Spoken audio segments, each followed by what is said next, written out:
In the United States, millions of people now spend hours talking to AI every week. But something strange is starting to appear. A few heavy users are developing severe mental symptoms, psychosis, suicidal thinking, even violent ideation. And the real question isn't panic, it's this.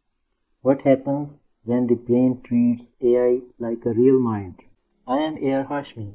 I have spent years researching how our brains trick us. And there's a strange pattern following in American tech culture right now. We build machines that talk like humans, but the human brain doesn't know how to treat them.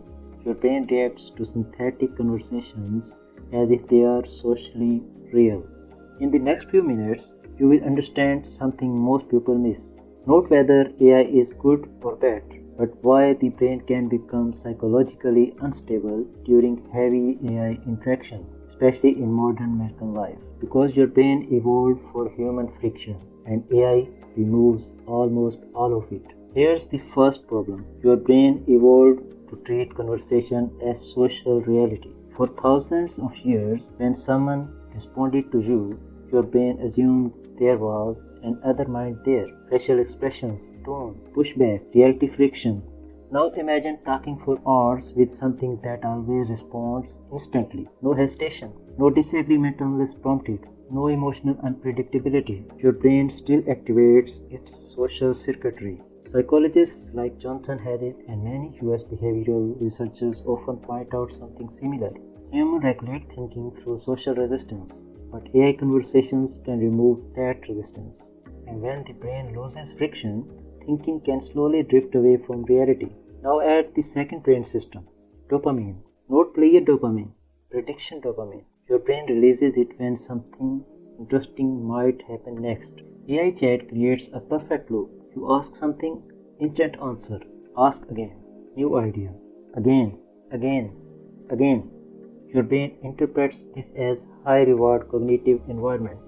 But there's a problem.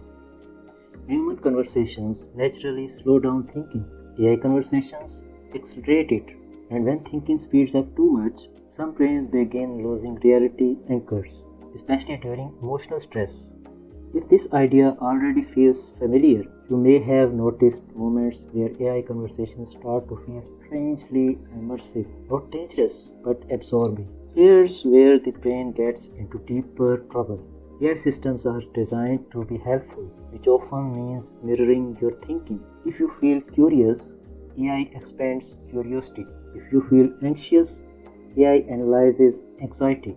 If you feel suspicious, AI may explore that suspicion with you, and your brain interprets this as validation from another mind. But validation without resistance can create a psychological loop. The brain begins strengthening whatever narrative is already forming. Human relationships naturally interpret these loops. AI rarely does.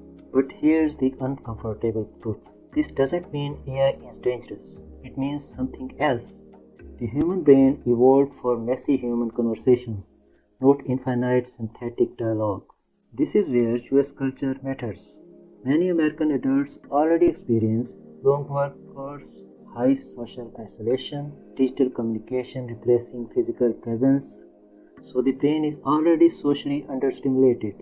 Then suddenly, a system appears that will talk with you endlessly, analyze your thoughts, explore every idea. Your brain interprets this as powerful cognitive relationship, and for most people, it's harmless. But for a small number of vulnerable minds, that intensity may overwhelm reality boundaries.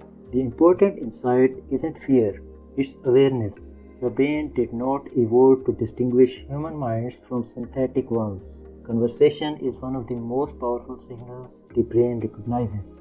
And when that signal becomes limitless and frictionless, the brain can start treating it as a word, not just a tool. So the real question isn't whether AI will change technology. It's this. How will the human brain adapt to conversations that never existed in our evolutionary history? Because understanding that may be the key to protecting our minds in the decades ahead.